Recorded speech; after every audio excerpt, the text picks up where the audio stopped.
Hello everyone, I'm Joseph Dinesh, a Catholic commentator from Sydney, Australia. Today's video is going to be eye-opening. We are going to break down Vice President VANCE's statement on the Order of Charity, a statement that directly relates to immigration in America. But the most surprising part of the video is that his words align almost perfectly with the teachings of St. Thomas Aquinas. Let's listen. But there's this old school, and I think it's a very Christian concept, by the way, that you love your family, and then you love your neighbor, and then you love your community, and then you love your fellow citizens in your own country, and then after that, you can focus and prioritize the rest of the world. A lot of the far left has completely inverted that. They seem to hate the citizens of their own country and care more about people outside their own borders. That is no way to run a society. How often do we hear a politician speak with such depth on a matter so central to Catholic moral theology? When I first heard his statement, I had to pause and ask myself, did I just hear that right? Because it wasn't just political rhetoric or vague moral posturing.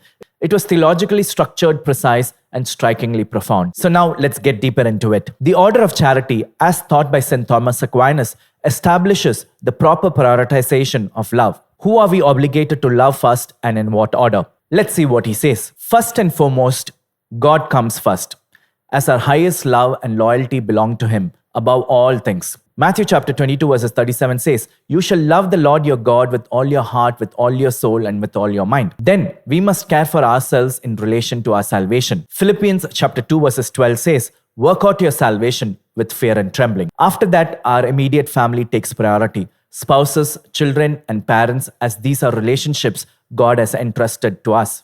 1 Timothy 5:8 says, "But if anyone does not provide for his own, and especially for those of his household, he has denied the faith and is worse than an unbeliever." Beyond that, we extend our love to our extended family and community, including close relatives, neighbors, and friends. Galatians chapter 6 verses 10 says, "So then, as we have opportunity, let us do good to everyone, and especially those who are of the household of faith." Finally, our love reaches strangers and the broader world. Hebrews chapter 13 verses 2 says, "Do not neglect to show hospitality to strangers, for thereby some have entertained angels unaware." To illustrate this principle, let's consider a real-life scenario.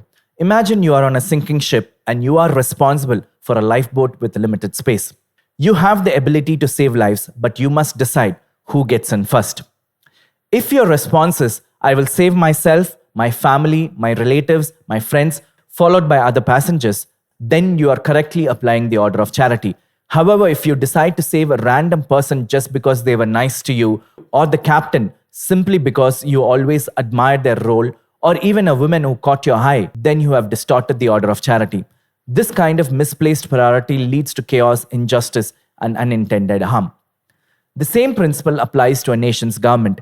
Its primary responsibility is to take care of its own citizens first, then extend help to neighboring countries, and only after that consider the broader global community. However, America's immigration policies have completely gone off the rails.